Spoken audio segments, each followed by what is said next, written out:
Tuhan, Salam Bapak Ibu Saudara semua yang dikasihi dalam Tuhan. Selamat berjumpa kembali hari ini dalam seminar RTM bulan April tanggal 4 ini. Nah, Bapak Ibu Saudara yang dikasihi dalam Tuhan, tema yang akan kita bahas pada saat ini, kita masih bicara di tahun ini tentang breakthrough atau terobosan. Khusus untuk bulan April ini, kita mau bicara tentang position breakthrough, ya, atau posisi terobosan. Nah, kenapa kita mau bicara tentang position breakthrough ini? Saudara, kita harus tahu kalau kita memiliki sebuah posisi Anda itu akan menentukan identitas dan juga akan mempengaruhi nilai harga diri Anda. Nah, ketika saya mempersiapkan materi ini, saya ingat kenapa ketika orang percaya kepada Tuhan, dalam Yohanes 1:12 dikatakan setiap orang yang menerima Tuhan Yesus sebagai Tuhan dan Juru Selamat, langsung diberi posisi sebagai anak Allah. Kelihatannya begitu mudah. Kenapa dia langsung memberikan posisi sebagai anak Allah itu kepada orang yang baru percaya, tanpa harus melalui sebuah perjalanan proses bersama dengan Tuhan terlebih dahulu. Nah, posisi itu akan menentukan seseorang bagaimana dia mengenal tentang dirinya juga. Nah, oleh karena itu, kalau posisi kita baik, orang akan menilai kita, bahkan orang akan memandang dan bisa menghargai kita. Oleh karena itu, biarlah kita juga bisa mendapatkan atau mengambil momen ini untuk mengambil posisi sebaik-baiknya. Caranya gimana? Kita melihat dulu, next. Dalam 2 Timotius pasal 2, ayat 21, saya membacakan firman Tuhan ini ya. Jika seorang menyucikan dirinya dari hal-hal yang jahat, ia akan menjadi perabot rumah untuk maksud yang mulia, ia dikuduskan, dipandang layak untuk dipakai tuannya, dan disediakan untuk setiap pekerjaan yang mulia. Di sini saya mau tekankan dipandang layak. Kenapa orang bisa dipandang layak? Artinya dia pantas. Pantas untuk dipercaya, pantas untuk melakukan sesuatu, pantas karena dia dipandang layak oleh Tuhan. Nah, saudara, oleh karena itu, kita harus mulai membenahi diri kita untuk kita mengejar sebuah posisi yang sebenarnya Tuhan sudah sediakan kepada kita semuanya. Untuk itu, pertama, kita harus mengenali diri kita lebih dahulu. Ada orang-orang kadang-kadang mau diangkat oleh Tuhan. Tapi ketika mau didudukkan pada posisi tertentu, dia melihat dirinya nggak pantas. Dia melihat dirinya nggak layak. Dia melihat dirinya nggak mampu. Dia melihat dirinya nggak bisa. Padahal Tuhan melihat ada potensi di dalam diri Anda untuk dipercayakan untuk tugas yang besar dalam kehidupan ini. Nah, sebenarnya bukan persoalannya Anda bisa atau tidak. Penilaian Tuhan itu nggak pernah salah dalam diri kita. Tapi kadang-kadang kita nggak bisa melihat diri kita seperti apa yang Tuhan lihat. Karena kita selalu dipengaruhi dengan perasaan nggak layak, ya, perasaan minder dan sebagainya. Apalagi apa kata orang tentang kita. Nah, next. Di sini kita mau belajar dulu ya tentang personal identity. Nah, Siapakah Anda? Siapakah saya? Who am I? Coba tanyakan kepada diri Anda masing-masing. Siapa sih aku ini? Bukan berarti di sini Anda dalam posisi Anda diajak untuk menyadari bahwa Anda ini adalah pribadi yang nggak pantas, nggak layak. Bukan. Tujuan saya untuk mengenal pribadi kita masing-masing ini supaya Anda bisa mengerti sebenarnya siapa Anda kata Tuhan. Nah, next. Sekarang, identitas diri adalah lensa yang kita pakai untuk melihat diri kita sendiri. Banyak orang nggak menyadari siapa dirinya. Nah, oleh karena itu kadang-kadang Tuhan izinkan cermin di depan kita. Ada beberapa contoh, ada beberapa figur orang. Lalu Anda melihat kok bisa ya orang jadi seperti itu. Kapan aku bisa seperti dia? Nah, karena belum mengenal potensi yang ada di dalam dirinya, nggak tahu siapa dirinya, dia hanya pengen menjadi seperti orang yang berhasil itu. Ya. Nah, sekarang next ya. Perhatikan di sini. Saat berhadapan dengan cermin, coba siapa yang sedang Anda lihat di dalam cermin itu? Jadi ketika Anda melihat di dalam cermin, orang-orang yang Tuhan munculkan di sekitar Anda itu, apakah Anda melihat sebenarnya aku mampu, sebenarnya aku bisa kayak dia? Kita tidak menarik diri karena tidak mampu, karena tidak bisa. Satu kebenaran firman di dalam Amsal pasal 23 ayat yang ke-7 dikatakan begini. Next. Sebab seperti orang membuat perhitungan dalam dirinya sendiri, demikianlah ia. Ya. Seperti orang yang membuat perhitungan dalam dirinya sendiri, demikianlah ia. Terjemahan lain dikatakan, seperti apa yang dipikirkan di dalam hati orang itu, ya seperti itulah ia. Apa yang sedang Anda pikirkan ketika engkau melihat cermin itu tentang dirimu itu? Ya, tadi dikatakan posisi itu ditentukan ketika Anda menemukan identitas diri Anda. Nah, pada hari ini saya mengajak Bapak Ibu Saudara lebih intens lagi tentang mengenali diri kita ini. Next. Kenapa? Identitas diri Anda itu sangat penting. Kenapa begitu penting? Nah, perhatikan ini. Next. Karena personal identity itu nanti akan menghasilkan self respecting kita, ya.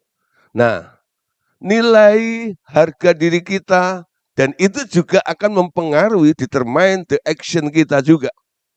Apa yang bisa kita lakukan, apa yang kita bisa kerjakan, ya. Jadi kita merasa mampu, sanggup, itu ketika kita mengenali diri kita dan ketika kita kenal akan potensi diri kita ini, ketika Tuhan bawa kita kepada posisi Tuhan angkat kita naik, bukan menjadi ekor, di situ Anda nggak merasa nggak bisa, Anda nggak merasa nggak layak. Dan Anda dengan happy, ya, dengan enjoy, dengan excited, bisa melakukannya itu, karena Anda telah mengenal di dalam diri Anda. Nah, saya sering memberikan kesaksian saya. Dulu saya ini orang paling minder, ya, karena orang kampung, ya, orang desa, ya. Nah, jadi melihat orang itu cuman kagum, merasa saya nggak pantas ada di situ. Tapi ketika Tuhan membawa saya dari kota ke kota, pindah lagi ke kota lain, ya, dari kota Nganjuk saya pindah lagi ke Solo, dari Solo saya pindah ke Jakarta ini. Nah, setelah itu rencana Tuhan mulai beroperasi, mulai bekerja dalam diri saya. Tuhan mulai membawa saya naik, ya. Tapi ada satu rasa, kadang-kadang persaingan ya, apalagi di kota besar seperti Jakarta ini kan kita kompetisi ya dengan banyak rekan-rekan hamba-hamba Tuhan seperti itu kadang-kadang aduh merasa minder ya. Saya nggak bisa seperti dia, saya nggak punya apa-apa.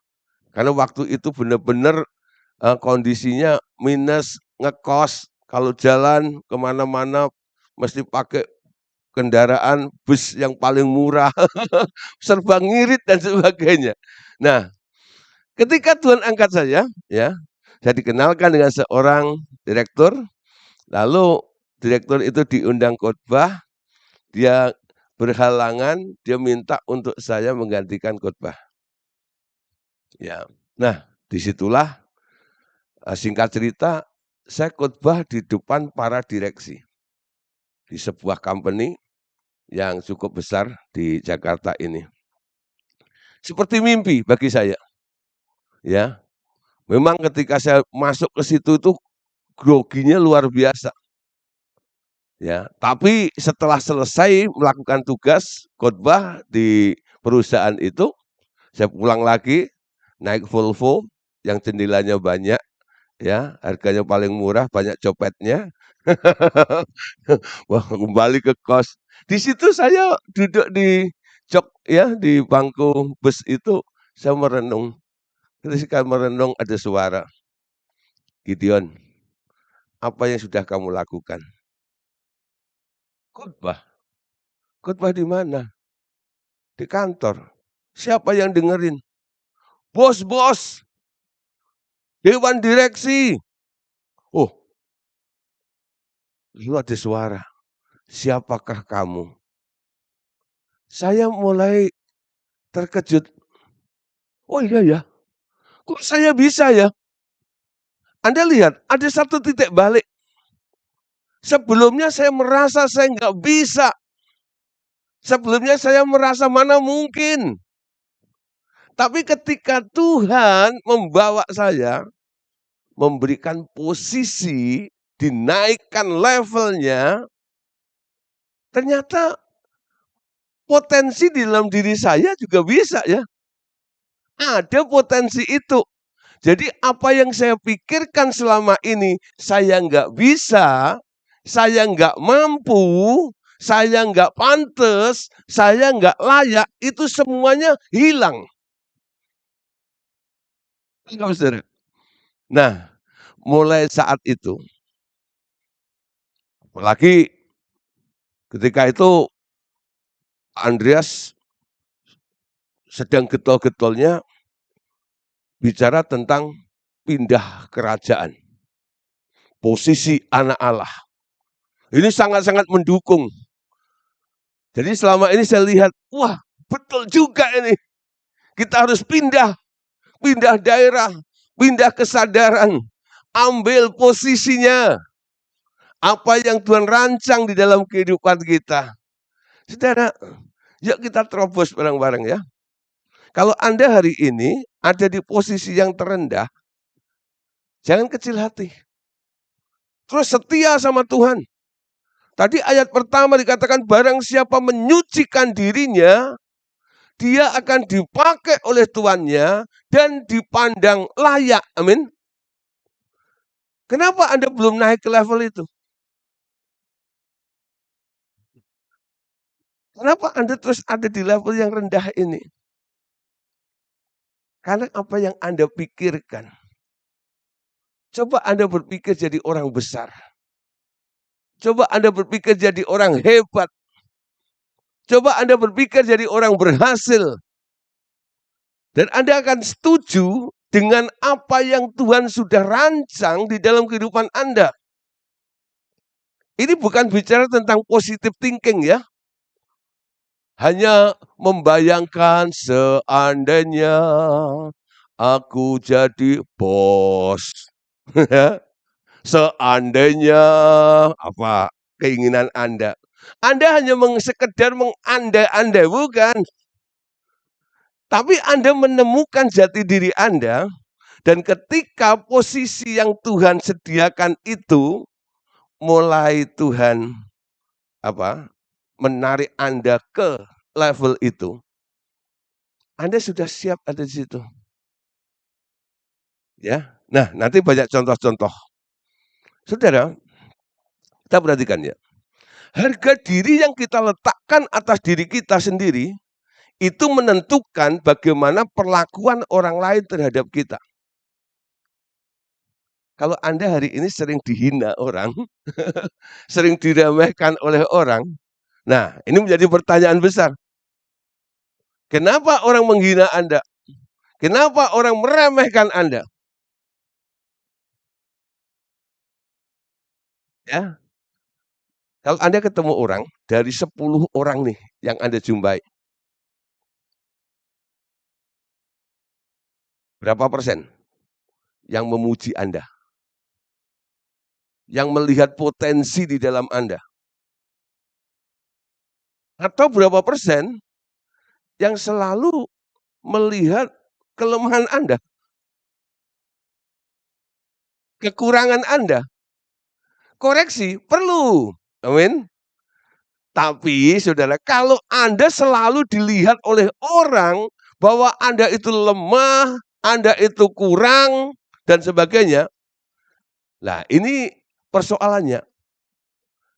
Di mana Anda meletakkan harga diri Anda, ya, identitas Anda, itu tergantung di situ.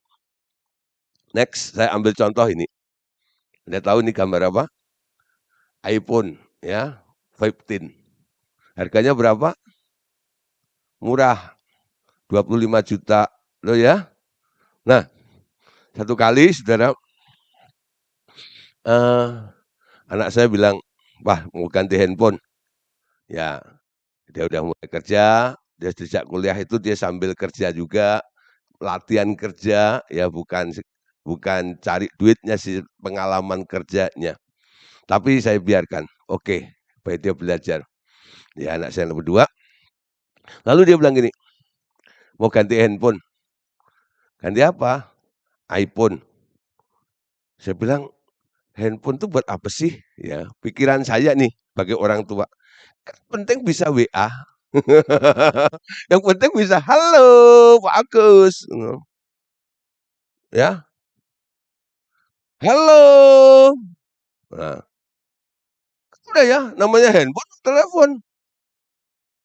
Yang penting ada orang WA, oh undang khotbah, oke, ya udah beres lah, gitu. Tapi sudah, saya nggak memahami apa yang sedang dipikirkan oleh anak saya. Dia bilang, ya sudah, gitu.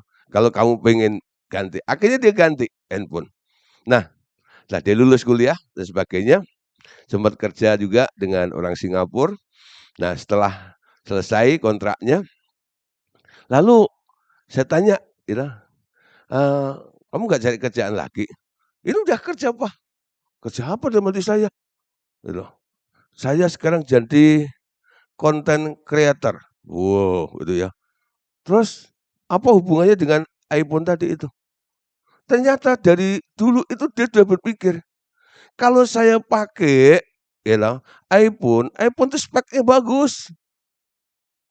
Ya, sangat mensupport dengan apa yang dia mau kerjakan itu. Anggap ya. Nah, sekarang kita lihat kenapa iPhone itu dibanderol, dihargai begitu mahal. Karena di dalam iPhone itu ada spek yang luar biasa. Ada potensi yang luar biasa. Tapi nasib iPhone ini juga tergantung. Kalau di tangan orang yang mengerti fungsinya, dia akan berfungsi secara maksimal. Tapi kalau iPhone ini dipegang sama emak-emak, nenek-nenek, Nelly, nenek lincah, pegang iPhone, Hanya dipakai untuk apa? Ya tadi, hanya untuk WA, nyimpen foto dan sebagainya. Ya, padahal dia punya spek potensi yang luar biasa. Nangkep saudara? Ya. Jadi sekarang kita mau melihat Tuhan mau bawa kita gitu, untuk lebih lagi, untuk naik ke lebih lagi itu dibutuhkan sebuah potensi, sebuah skill dan sebagainya. Nah, saudara, mungkin orang nggak bisa melihat apa yang ada di dalam diri kita. Dia cenderung untuk menilai kita salah. Tapi pada hari ini saya mau katakan pada Bapak Saudara, yang paling penting adalah apa kata Tuhan tentang Anda. Kenapa? Karena Dia yang menciptakan kita. Amin. Identitas seharusnya dari Tuhan, bukan dari orang lain. Saya kadang-kadang EGP, saudara. Ya, emang gue pikirin omongan orang. Kadang-kadang orang hanya memandang dari sudut pandang mereka. Tapi sekarang saya mau lebih percaya apa kata Tuhan tentang saya. Karena Dia adalah sang penjunan dan kita adalah tanah liatnya. Kalau kita sudah dipanggil, begitu, ya begitulah adanya. Amin. Nah, panggilan Tuhan, rencana Tuhan, itu yang harus kita pegang menjadi standar dalam kehidupan kita ini. Ya. Nah, saudara, kita buka 1 Yohanes pasal 3 ayat yang pertama. Lihatlah betapa besarnya kasih yang dikaruniakan Bapa kepada kita sehingga kita disebut anak-anak Allah. Dan memang kita adalah anak-anak Allah karena dunia tidak mengenal kita sebab dunia tidak mengenal Dia. Amin. Nah, saudara, ayat pertama tadi dikatakan betapa besarnya kasih yang dikaruniakan Bapa kepada kita. Sehingga Anda dan saya, kita semua hari ini boleh disebut sebagai anak-anak Allah. Enggak peduli latar belakang Anda apa. Anaknya siapa? Anaknya Pak Imin, anaknya Pak Ijo, putunya Pak Inah, ya toh, atau siapa. Tapi hari ini Anda punya status baru. Anda disebut anak Allah, ini bukan sekedar status, ini juga posisi anak Allah yang diberikan kepada Anda. Orang lain mungkin bisa memandang rendah seperti apa. Tetapi dalam pikiran Anda, sekarang harus berpikir, aku ini adalah anak Allah. Ayat yang kedua, perhatikan. Saudara-saudaraku yang kekasih, sekarang kita adalah anak Allah. Ditegaskan kembali ya. Saudara-saudaraku yang kekasih, sekarang kita adalah anak-anak Allah. Tetapi belum nyata apa keadaan kita kelak. Akan tetapi kita tahu bahwa apabila Kristus menyatakan dirinya, kita akan menjadi sama seperti Dia. Sebab kita akan melihat di dalam keadaannya yang sebenarnya. Ya, jadi kadang-kadang memang faktanya nggak sesuai dengan apa yang Tuhan katakan kepada Anda. Kamu adalah anak Allah. Tapi kok begini ya? Ya, kan banyak janji-janji Tuhan. Kalau kita anak, kita adalah ahli waris. Apa yang Bapak punya adalah kita punya juga. Tapi faktanya kok nggak seperti itu ya? Memang tadi dikatakan belum ya, keadaannya belum nyata. Tapi kita tahu apabila Kristus telah menyatakan dirinya dalam kehidupan kita ini, keadaanmu akan menjadi sama seperti Yesus. Ya, menjadi sama seperti Yesus. Kitab Petrus menganjurkan, kuduskanlah Kristus di dalam hatimu sebagai Tuhan. Ya. utamakan dia. Supaya manifestasi Kristus itu bisa terpancar melalui kehidupan kita ini. Nah, saudara, banyak rancangan Tuhan atas diri seseorang. Saya ambil contoh dalam kitab Perjanjian Lama, saudara. Ada satu tokoh yang sangat terkenal. Namanya Musa. Saya yakin Anda sudah kenal ya. Siapa Musa? Pemimpin besar. Apa arti nama Musa? Ayo, apa arti nama Musa? Musa itu artinya diangkat dari air. Kenapa Musa diangkat dari air? Kalau kelamaan di air, kedinginan. Bukan. Kalau kelamaan di air, dia hanyut terus, ya game over. Betul nggak? Nah, sengaja dihanyutkan oleh kakaknya, ditemu sama putri Firaun, lalu putri Firaun angkat itu anak yang ada di palungan, yang di perahu itu, ya, yang dihanyutkan sama kakaknya. Nah, lalu diangkat, diselamatkan, lalu dikasih nama Musa, yang artinya diangkat atau diambil dari air. Nah, diambil dari air atau diangkat dari air, itu pengertiannya adalah Musa mengalami penyelamatan. Diselamatkan. Untuk apa Musa diselamatkan? Untuk sebuah tugas yang besar. Nah, coba saya lihat, saudara. Kenapa Tuhan selamatkan Anda? Kadang-kadang kita nggak pernah berpikir, Tuhan, kenapa Engkau selamatkan aku? Dalam kelas-kelas pemuridan, kadang-kadang saya menekankan kepada beberapa murid. Coba engkau pernah bertanya nggak sama Tuhan? Tuhan, kenapa engkau begitu peduli sama aku? Tuhan, kenapa engkau selamatkan hidupku? Kenapa engkau beli aku dengan harga yang mahal? Hal-hal seperti itu sudah Anda anggap wajar saja karena Dia Tuhan yang harus menolong Anda. Tapi saudara, Anda tanpa sadari, Anda nggak pernah mau tahu, ya, ingin mengerti tentang rencana Tuhan atas hidup Anda. Ya, next di sini.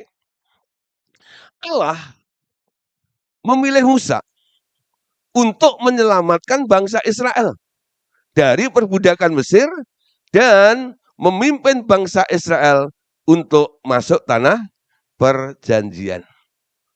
Lihat ayatnya. Keluaran 3 ayat 7. Dan Tuhan berfirman, aku telah memperhatikan dengan sungguh-sungguh kesengsaraan umatku di tanah Mesir, dan aku telah mendengar seruan mereka yang disebabkan oleh pengerah-pengerah mereka. Ya, aku mengetahui penderitaan mereka. Ayat 8.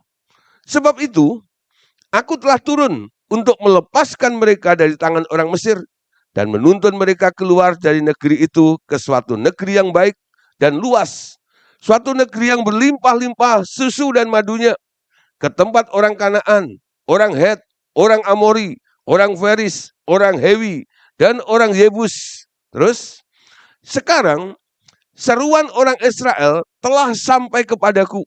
Juga telah kulihat betapa kerasnya orang Mesir menindas mereka.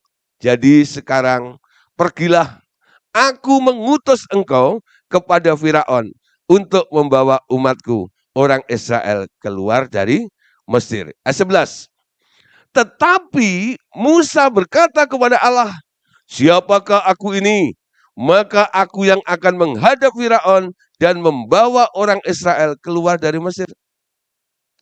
Tuhan memberikan posisi, mengangkat Musa menjadi seorang leader, menjadi seorang pemimpin yang menunjuk siapa? Tuhan langsung. Musa, aku pilih engkau. Ini posisimu. Amin. Kamu jadi seorang pemimpin. Tuhan yang tunjuk, Tuhan yang angkat. Amin. Peninggian itu bukan datang dari timur atau barat, tapi dari Tuhan, dari atas. Ya. Nah, memang nasibnya Musa luar biasa di sini. Dari jutaan orang Israel itu, Musa lah yang dipilih oleh Tuhan untuk menjadi seorang leaders, diberi posisi menjadi seorang pemimpin. Ya. Nah, tapi ketika posisi itu diterima, diberikan oleh Allah, apa reaksi daripada Musa? Tadi ayat 11 katakan, Musa berkata kepada Allah, siapakah aku ini? Maka aku yang akan menghadap Firaun dan membawa orang Israel keluar dari Mesir. Saudara Anda tahu? Tiba-tiba Musa merasa dirinya kecil.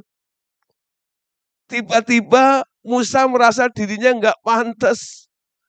Tiba-tiba Musa merasa dirinya nggak layak.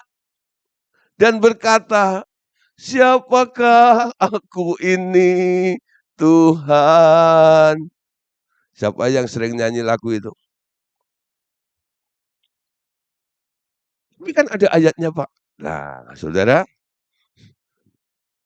memang lagu itu dikutip dari satu kebenaran firman Tuhan. Tapi kalau Anda terus nanya seperti itu, yang memberikan identitas kepada Anda, dan yang akan mempercayakan sebuah posisi baru kepada Anda, juga akan bingung. Ini orang kok nggak ngerti-ngerti ya? Nanya terus. Coba ya Yabes setiap hari, siapakah aku ini? Lalu dikasih tahu sama Pak Agus. Kamu itu biji matanya Allah. Oh, aku biji matanya Allah. Besok tanya lagi, siapakah aku ini? Gitu ya. Kamu adalah anak Allah. Tanya lagi, siapakah aku ini? Coba, yang ngasih tahu lah, ini orang kok nggak ngerti-ngerti ya. Jadi harus tahu diri ya. Siapa Anda? Amin. Nah, dengan Anda mengetahui siapa Anda, posisimu ketika Tuhan berikan, nah, apa yang terjadi? Anda sudah ready. Anda sudah siap ada di situ. Tidak merasa diri Anda kecil, tidak merasa diri Anda nggak sanggup, tidak merasa diri Anda nggak mampu, tapi Anda langsung bisa melakukan, mengerjakan pekerjaan yang besar yang Tuhan telah percayakan dalam kehidupan kita. Amin. Nah, oleh karena itu, ubah cara pandang Anda terhadap diri sendiri. Kenapa harus berubah? Kalau kita tidak mau berubah mindset kita, percuma.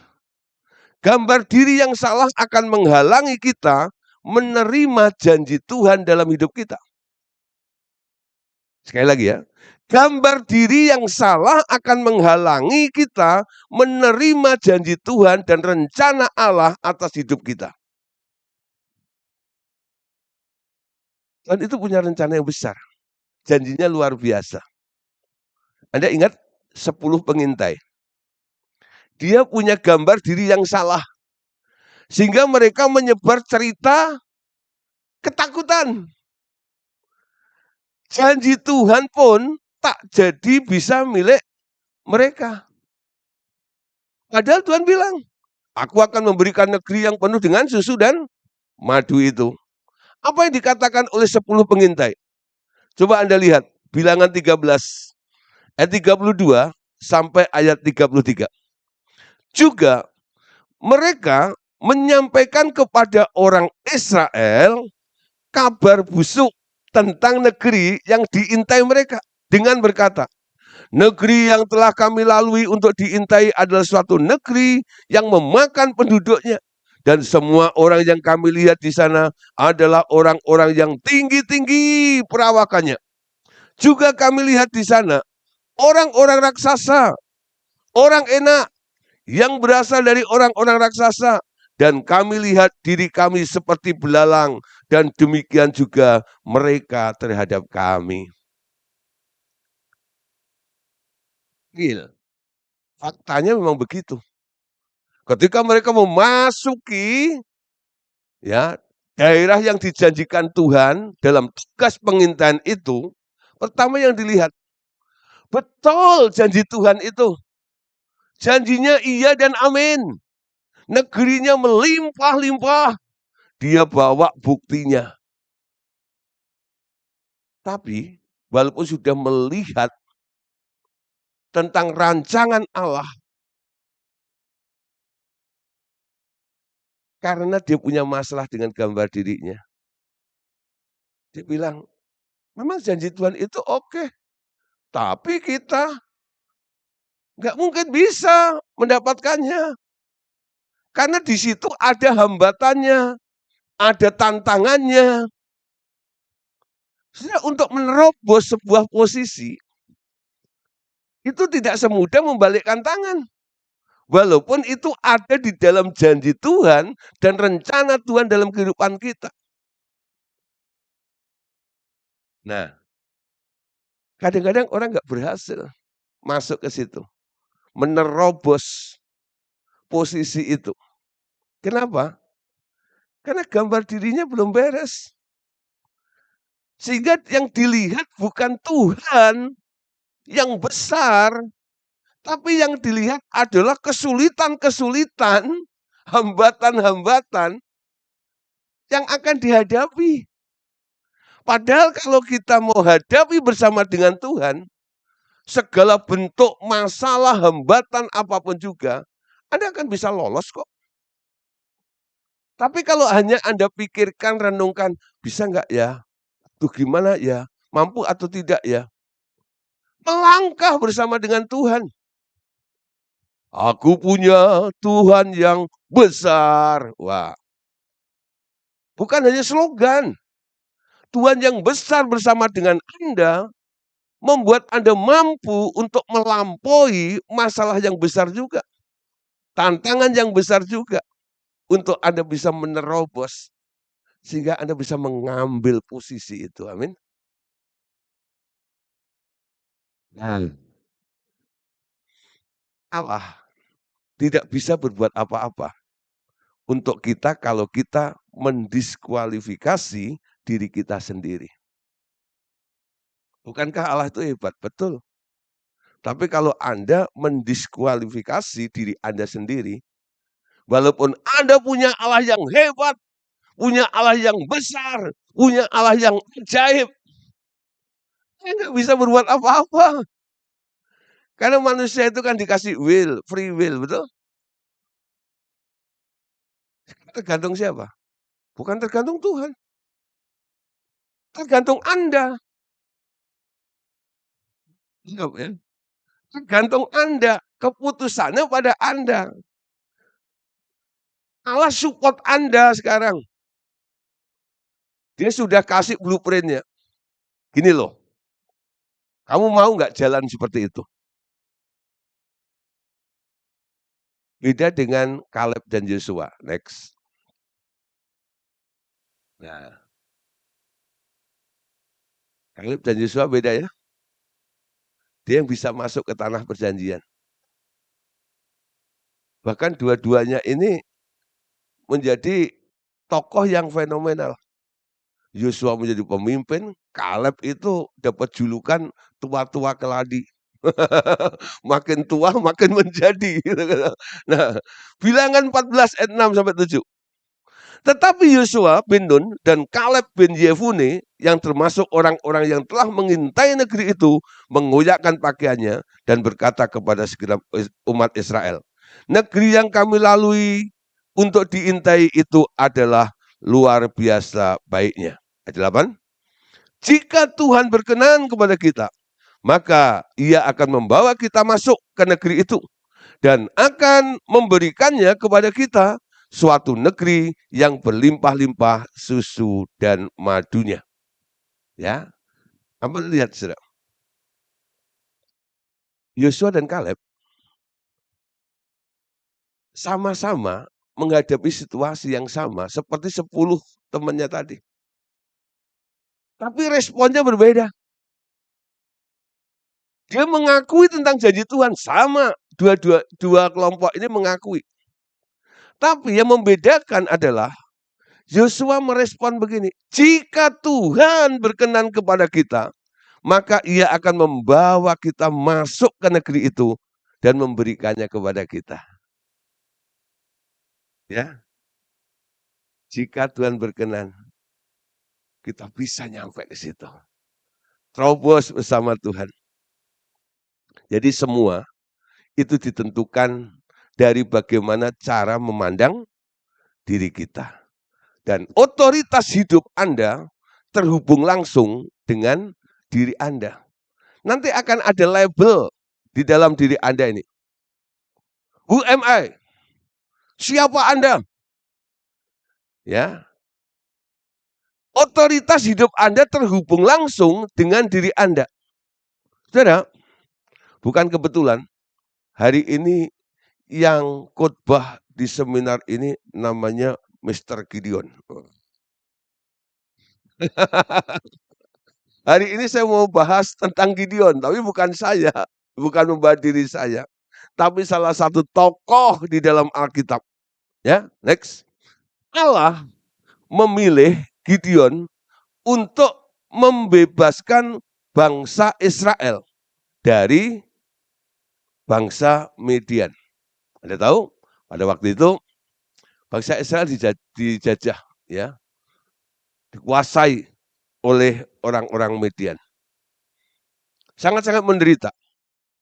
Bahkan Gideon itu sempat ketakutan.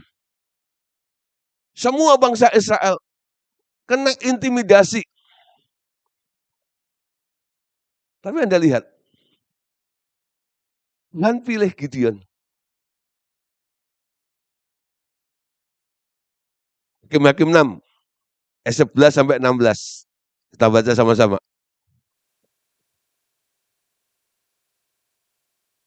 Hakim-Hakim 6, 11 sampai 16. Kemudian datanglah malaikat Tuhan dan duduk di bawah pohon terbantin di Ofra, kepunyaan Yoas orang Abiezer itu. Sedang Gideon anaknya mengirik gandum dalam tempat pemerasan anggur agar tersembunyi bagi orang Midian. Malaikat Tuhan menampakkan diri kepadanya dan berfirman, Tuhan menyertai engkau, ya pahlawan yang gagah berani. Jawab Gideon kepadanya, Tuanku, jika Tuhan menyertai kami, mengapa semuanya ini menimpa kami? Di manakah segala perbuatan-perbuatan yang ajaib yang diceritakan oleh nenek moyang kami kepada kami ketika mereka berkata, bukankah Tuhan telah menuntun kita keluar dari Mesir?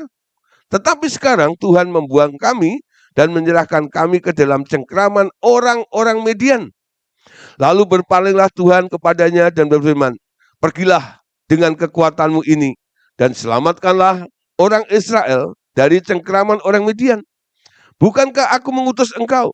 Tetapi jawabnya kepadanya, Tuanku, dengan apakah akan kuselamatkan orang Israel? Ketahuilah, kaumku adalah yang paling kecil di antara suku Manase, dan aku pun seorang yang paling muda di antara kaum keluargaku. Berfirmanlah Tuhan kepadanya, tetapi akulah yang menyertai engkau, sebab itu engkau akan memukul kalah orang Midian itu sampai habis. Ketika malaikat Tuhan itu menemui Gideon, dia menyapa Gideon dengan sebuah identitas, sebutan. Dia panggil tuh Gideon, hei pahlawan yang gagah berani. Gideon kaget, dia sedang mengirik gandum di tempat penghilangan itu. Ngumpet. Kalau Anda lihat orang ketakutan sedang mengumpet, pasti Anda akan berkata, kenapa kamu jadi pengecut kayak begitu? Kenapa kamu begitu ketakutan? Gitu enggak ya? Tapi beda cara memandang Tuhan kepada Gideon. Dia melihat tentang posisi yang akan diduduki, yang akan diberikan oleh Allah kepada Gideon. Tuhan mau Gideon menjadi seorang pemimpin. Posisi seorang pemimpin. Kacamata Tuhan melihat lawan yang gagah berani. Kadang-kadang kita melihat diri kita, nggak seperti Tuhan melihat Anda. Orang lain kadang-kadang melihat Anda, nggak seperti Tuhan melihat Anda. Hari ini pastikan, Tuhan melihat Anda seperti apa? Tuhan panggil Anda seperti apa? Nah, Tuhan itu selalu ya memberikan sebuah identitas kepada Anda supaya Anda bisa ketika dipercayakan, ketika Tuhan memberikan posisi itu kepada Anda, di situ Anda nggak kagok, ya. Di situ Anda nggak merasa nggak bisa, tapi di situ Anda melihat, oh iya ya, kalau aku dijadikan seorang pemimpin, aku harus gagah, aku harus berani, gitu. Jadi Tuhan sebut dulu, hei pahlawan yang gagah berani, gitu. Dan itu melalui ujian-ujian. Awalnya Gideon nggak percaya, minta tanda ini dan itu. Sampai akhirnya saudara, Gideon pun masih ragu. Lalu disuruh masuk ke perkemahan orang Median bersama bujangnya. Di situ ada satu kemah yang masih menyala lampunya. Ternyata ada orang yang bangun karena habis mimpi, dia bangunin temannya, dicerita. Dan cerita daripada orang itu membuat Gideon menjadi yakin, benar kalau gitu. Aku ini pahlawan yang gagah berani. Lalu dia pimpin pasukan itu. Dia bisa memenangkan sebuah peperangan yang besar. Saya lihat gambarannya. Jadi menerobos posisi, itu juga harus disertai dengan pengenalan identitas di dalam kehidupan kita ini. Siapa diri Anda? Amin. Nah, next. Mazmur 139, 13 dan 14. Engkau menciptakan setiap bagian badanku dan membentuk aku dalam rahim ibuku. Aku memuji engkau sebab aku sangat luar biasa. Katakan, sebab aku sangat luar biasa. Segala perbuatanmu ajaib dan mengagumkan. Aku benar-benar menyadarinya. Siapa yang bilang Anda biasa-biasa saja? Apalagi bilang, aku tak biasa. Gak ada. Amin. Itu gak alkitabiah. Ya, Tuhan bilang hari ini, seperti pemazmur, Daud menyadari dirinya bagaimana Allah itu membentuk dia dari sejak rahim ibunya. Dan dia memuji Tuhan. Dan dia berkata, sebab aku ini sangat luar biasa. Amin. Karena Tuhan yang luar biasa itu yang mengerjakannya. Nah, saudara, ini sangat luar biasa ya. Ayat 15-16. Waktu tulang-tulangku dijadikan dengan cermat, dirangkaikan dalam rahim ibuku. Sedang aku tumbuh di sana secara rahasia. Aku tumbuh di sana secara rahasia. Aku tidak tersembunyi bagimu. Engkau melihat aku waktu aku masih dalam kandungan. Semuanya tercatat di dalam bukumu.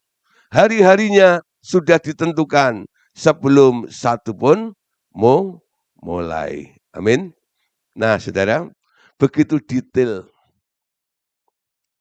rencana Allah untuk membawa Anda. Posisinya Tuhan sudah sediakan. Oh bos, amin. Perbaiki gambar diri Anda. Temukan identitas Anda.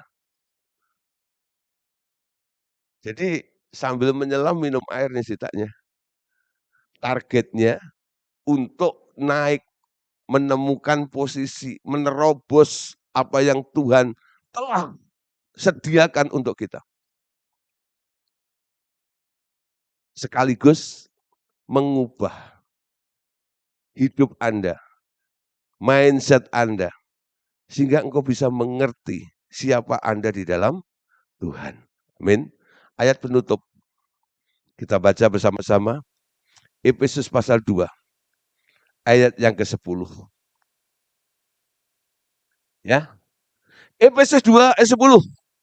Karena kita ini buatan Allah, diciptakan dalam Kristus Yesus untuk melakukan pekerjaan baik yang dipersiapkan Allah sebelumnya. Ia mau supaya kita hidup di dalamnya. Kalau kita sudah menemukan, menerobos posisinya,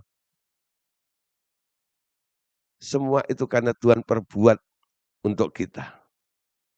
Dan ada sesuatu yang dipersiapkan oleh Allah supaya kita hidup di dalamnya. Apa itu? Melakukan pekerjaan-pekerjaan ya yang Bapak sudah siapkan. Posisimu itu ada tugas di situ. Jadi setiap level grade yang kita naiki, jenjang-jenjang yang Tuhan kadang-kadang bawa kita situ, itu ada tugas masing-masing. Bukan nganggur, ya. Diangkat untuk sesuatu. Dimuliakan untuk tujuan tertentu. Jadi semuanya ada tujuannya. Gak heran, saudara. Tuhan itu bayar Anda begitu mahal. Kalau Anda beli barang, Anda bayar begitu mahal, pasti Anda punya maksud. Betul? Sama Tuhan juga begitu. Dia punya tujuan dalam kehidupan kita. Nah, kita simpulkan, dalam membangun identitas, kita harus punya iman dan percaya apa kata Tuhan tentang kita. Kita perlu memandang cermin dan ingatkan diri sendiri, siapa kita di hadapan Tuhan. Dan hari ini Anda bisa katakan, saya ini sangat unik ya. Saya bukan orang yang lemah. Saya bukan orang yang terbuang. Saya bukan orang yang tertolak. Tapi saya adalah orang yang dikasihi, yang disayang oleh Tuhan. Saya sangat berharga di matanya Tuhan. Amin. Nah, saya bisa melakukan segala sesuatu bersama dengan Tuhan. Terus suka dengan orang-orang yang menemukan identitas dirinya ini. Nah, disitulah terobosan semakin dekat dengan Anda. Tapi kalau Anda masih struggle, masih bergumul dengan siapakah aku ini, dan Anda terintimidasi, jangan mimpi. Posisi itu bisa Anda dapatkan. Amin. Nah, bila firman Tuhan hari ini belum berkati kita semuanya. Yuk kita berdoa. Bapa, kami ucap syukur untuk hari ini. Bila firman-Mu boleh termeterai dalam hidup kami. Hari ini Kau mengajarkan sesuatu kepada kami semuanya. Untuk kami boleh menerobos, mengalami terobosan. Sehingga kami menemukan posisi yang telah Engkau sediakan kepada kami semuanya. Kami tahu Tuhan, Engkau mengharapkan, mengingatkan kami, untuk kami mengenali diri kami. Sesuai dengan apa yang Engkau taruh di dalam kehidupan kami tentang rencanamu, rancanganmu. Sehingga kami tidak tertipu oleh intimidasi daripada si iblis. Tapi kami tahu apa yang harus kami kerjakan, apa yang harus kami lakukan. Tuhan, terima kasih. Engkau telah menebus kami, Engkau telah membayar kami, membuat kami sekarang menjadi orang yang sangat berarti, yang sangat berharga di hadapan-Mu. Terima kasih Tuhan. Tugas yang besar telah Engkau sediakan juga. Percayakan kepada kami. Dan kami akan lakukan bersama dengan Engkau. Terima kasih. Dalam nama Tuhan Yesus kami ucap syukur dan berdoa. Yang percaya katakan bersama-sama. Amin.